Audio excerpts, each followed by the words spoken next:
let me read this other question. Okay, go ahead. In the meantime, go ahead. Shalom Kodarav, question related to weekly parasha about unintentional killing. I wonder, what's the line between a person kills another unintentionally and the person did nothing but the death happens to be related to him? For example, if Shimon was taking out the garbage bag, but he did not notice the garbage bag is broken.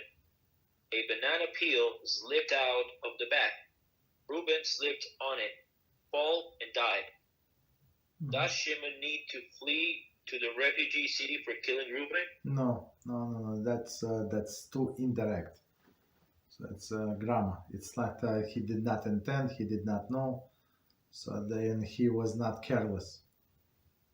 You understand? So that's he does not need.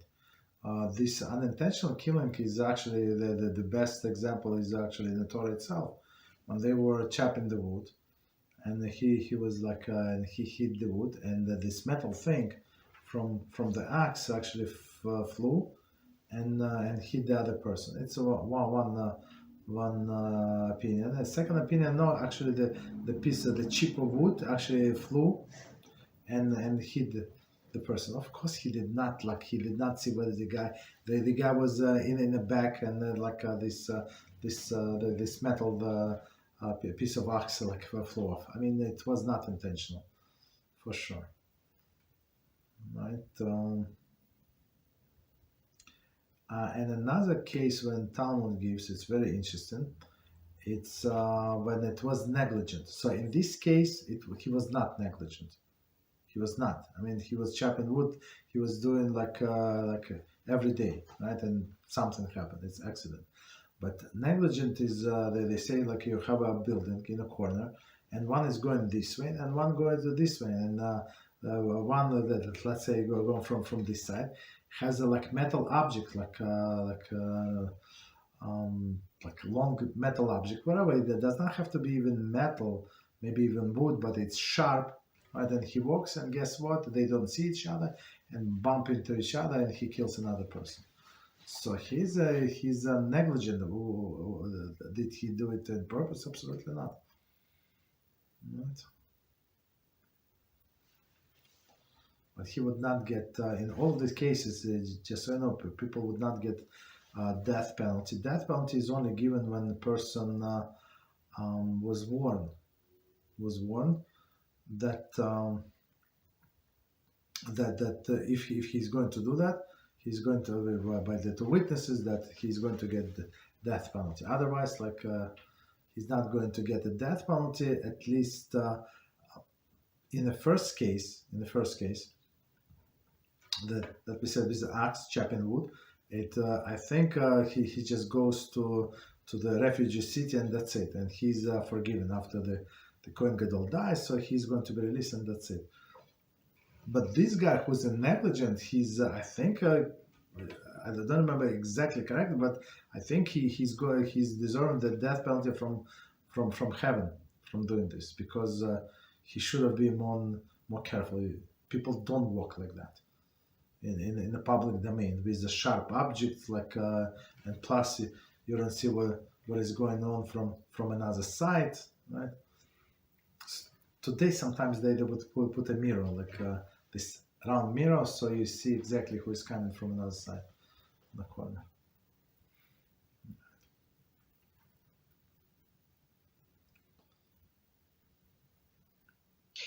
Thank you, Rabbi. You're welcome. So, I have this question about last week's parsha. Mm-hmm. So, at the beginning of the parsha, Yithro, so he kind of sort of tells a little bit the story about when Yithro knew about the miracles that Hashem made for Am Israel in Egypt, and that was the main reason he decided to join them. Mm-hmm. But then Rashi says that when he joined Am Israel, they changed his name to Yeter, and then after conversion, they changed his name to Yithro. However, the Torah refers to him as Yithro at the beginning when it's telling the story about the reason he decided to convert, which why I would assume it was before his conversion. So how can I figure this out? Like, that's a very good question. So actually, the Ramban, I think he answered your question in another place. So he said very simple, because for Hashem there is no past, there is no present, and there is no future. So he tells the story as it is. Like, and many times it would be said in about the future events in a past form, like it happened. But our sages, Ramban explain, no, it's not. It's not this events is not due until I don't know. So many years later. But for Hashem, it's all the same. So if Hashem said it's going to be, it's like a done deal. It is nothing is going to change it. Right? Of course, if we're talking about something positive, something negative decree they can change, of course. Right. So like that's famous question. So how Hashem said to Abraham that your nation is going to be slaves by somebody, like, and they is going to enslave them and do not treat well, and then they're going to go out with a great wealth. Like what is it? What kind of prediction? Looks like they had no choice but to be like enslaved. So the answer is it is a prediction.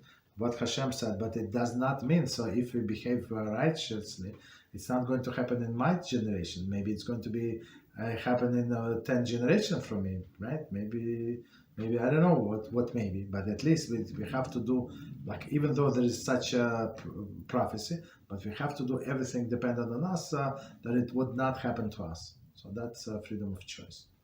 So even though there is a prophecy, but does not mean that it has to happen in my generation.